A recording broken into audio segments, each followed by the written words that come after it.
Hello everyone, welcome to Morning Briefing on Aspheric TV. I am Dayo Olujo Ekuni, and with me is Uncle Mustilala. Definitely, you've told me to stop calling you Mustilala. Well, Mustafa Malik. Malik, that's his full name. I really don't know why you have decided to put this on today. You'll tell me later. Well, just in, former interim president of Nigeria, Ernest Shonekon, is dead. Whew. It's a side reminder of the dark history of Nigeria between 1993 to 1995. So he was a complete gentleman. He came from the private sector. Babangida made him interim national head as someone from that had a pedigree from as he was a good manager from UTC of those days. So it's sad this thing. So may so rest in peace. So rest in peace. Well, right now, top happenings making headlines on the front pages of Nigerian national newspaper, The Punch. The Apex Igbo Socio-Cultural Organization, OANEZE, Indigo, described the declaration of Tinubu to contest the presidency in 2023 as against the rules of natural justice as unfortunate. It regretted that the former Lagos State governor had chosen to add to the crisis of Nigeria instead of joining hands with patriots to serve the corporate existence of the country. That's The Punch. Now, The Guardian. After months of speculation, the national leader of the All Progressives Congress, APC, Asiwaju Bola Ahmed Tinubu, yesterday formally declared his intention to run for the country's #1 office in 2023, confirming The Guardian's exclusive report that he has informed President Muhammadu Buhari and Vice President of the Federal Republic of Nigeria, Yemi Osinbajo, of his ambition. Vanguard.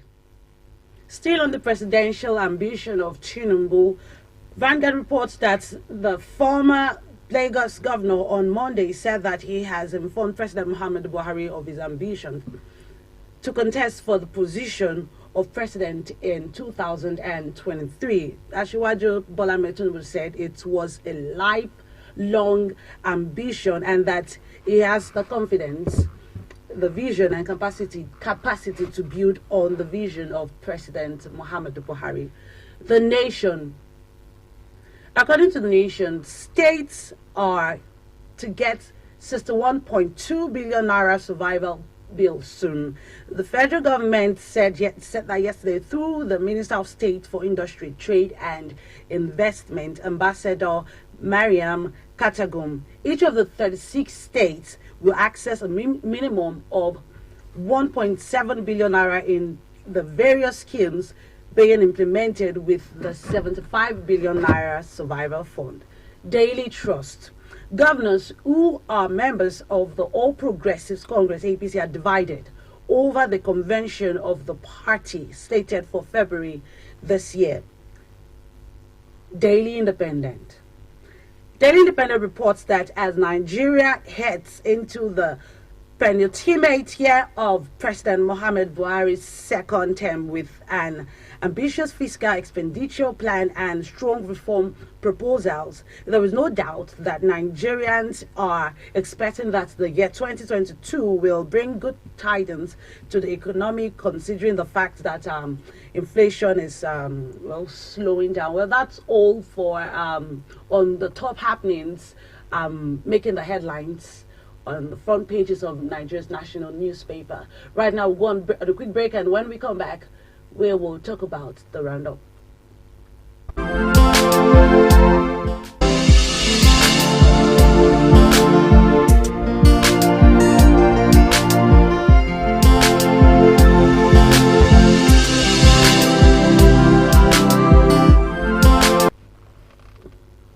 Welcome back.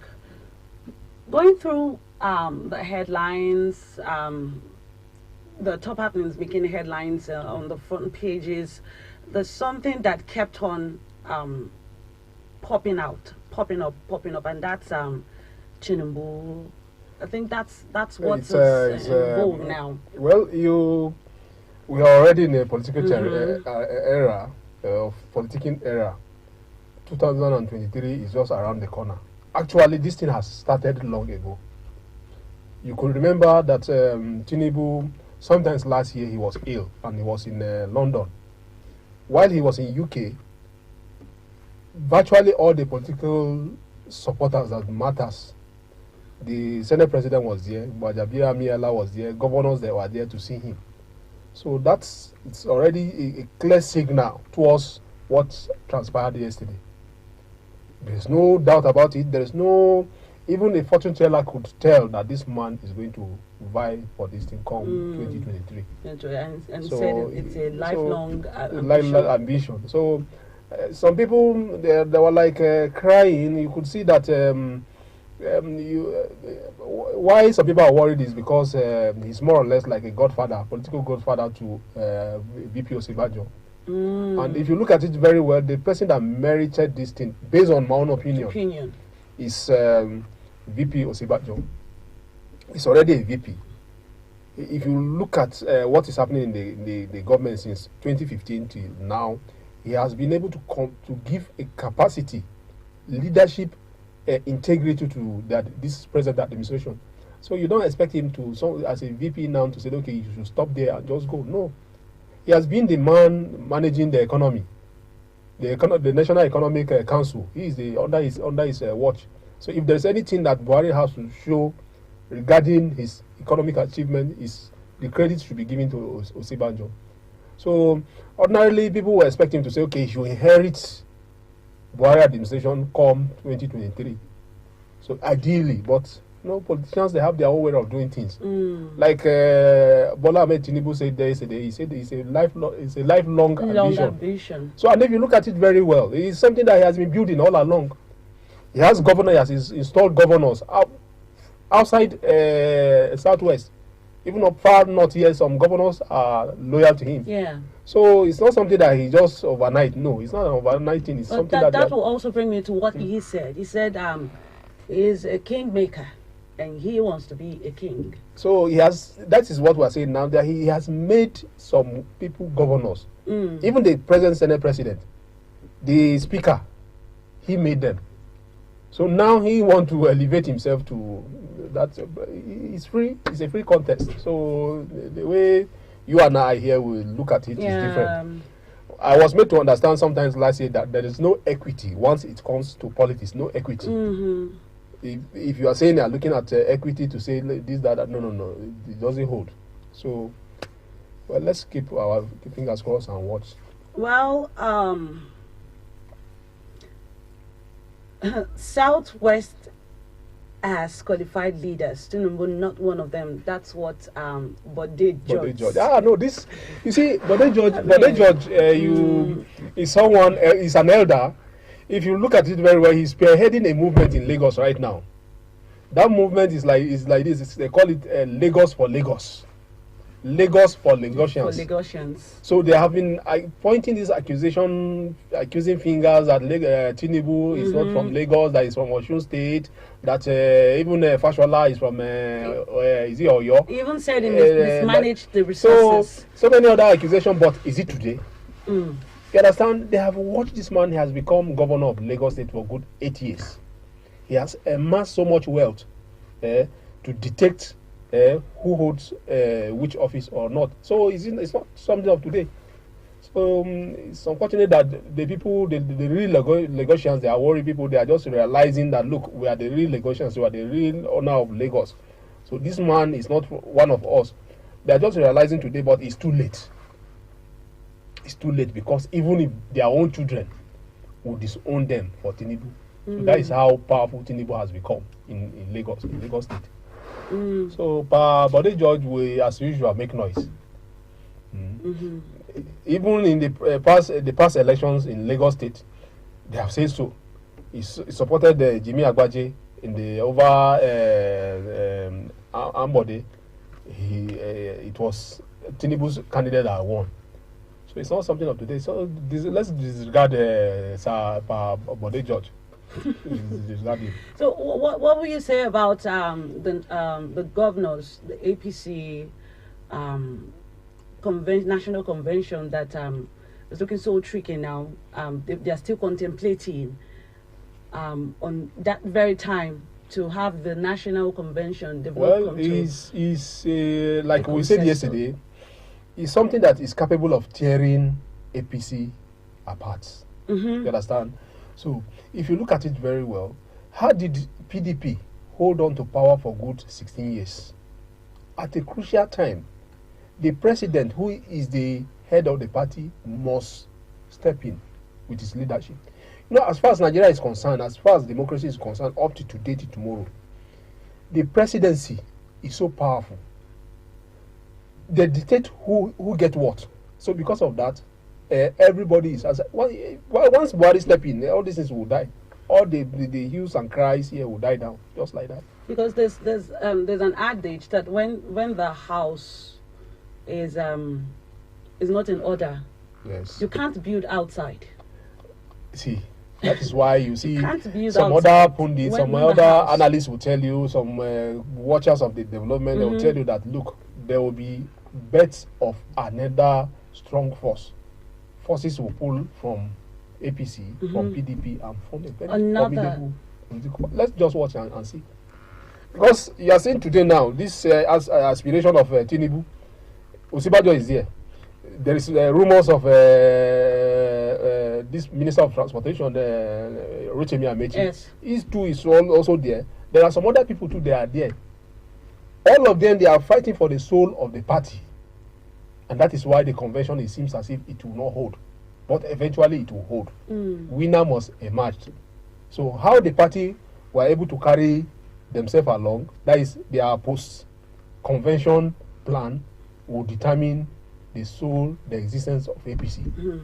If they decide to just go like that to say, okay, because what we are seeing now, what we are seeing on the ground now, APC doesn't have a kind of crisis management mechanism. They don't have it. So this is the first time they are going to test themselves. So let's watch and see. And we hope something come out of it good. The administration of Governor Rotimi Akeredolu of Ondo State has urged the people of the Southwest to stop patronizing beef sellers as a way of curbing capital flight in the region. It's right. Do you know why I say so is right? Mieti Allah. Sometimes last year, they came out with a threat that they will watch out for Akeredolu. That as long as he has a political ambition, after in 2023, they will not support him. Is that supposed to be a threat? So you see, what I don't really understand what the Mieti Allah or what do they want? You understand? So if Akeredolu Ali decide to advise his people to say, okay, stop eating beef, he's right. Because of what? I cannot empower you, Dayo. I cannot financially empower your economy, whereby you are a threat to me.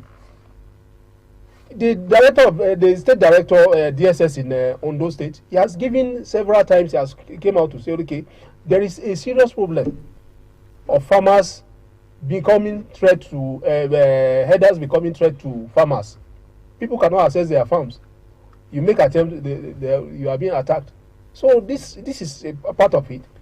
Recall that last year there was this thing is now issued the Ondo State government now issued this thing that headers should vacate forest. That the forest is a reserve that is not meant for cattle grazing or anything. That they should vacate. It became a national issue. So now people from the southwest, they should learn to other alternative to beef. If you do, because this threat is becoming too much. This thing is a business. If you graze your cow, you are selling it, you keep the proceed. The farmers too should have access to his land. After all, these are their ancestral land. You are coming from somewhere you can, because of your own activity, another person cannot do his own again. So that is it. So it's right. They should learn to eat less of beef and move towards chicken. Just unfortunately that chicken too is not too. Well, he was quoted to have claimed in his submission that the people of the region spend up to 2.5 billion naira daily on the purchase of beef, when there is a cheaper alternative that is produced in the region.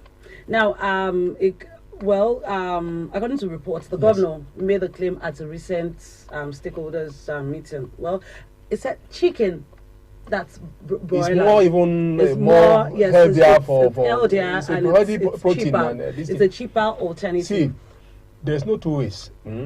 Ondo State has been an agrarian state, both in livestock and in crop farming. I know of a particular part that is Ilara Mokin axis down to Owo. There are a lot of poultry farmers around that axis. So when you eat, you go towards beef. What do you want these farmers to do? So it's part of it. If you see the eggs that are exported from Ondo State down to Abuja to up north, those eggs are coming from that side.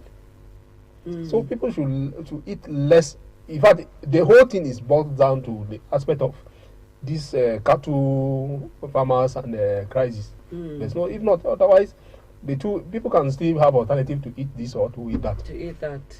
So that and also help those people run their chicken and all to help their businesses too. You help them too. Their businesses. And then they now pay revenue to the government too. So that is because it's actually coming from those people living there, not from the headers. So that is it. Let's just pray. But actually, the decision of the people, not the decision of the governor, to either take beef or chicken. It's just, the only thing the government can do is government cannot come out with a policy to say, okay, policy, stop eating this or that.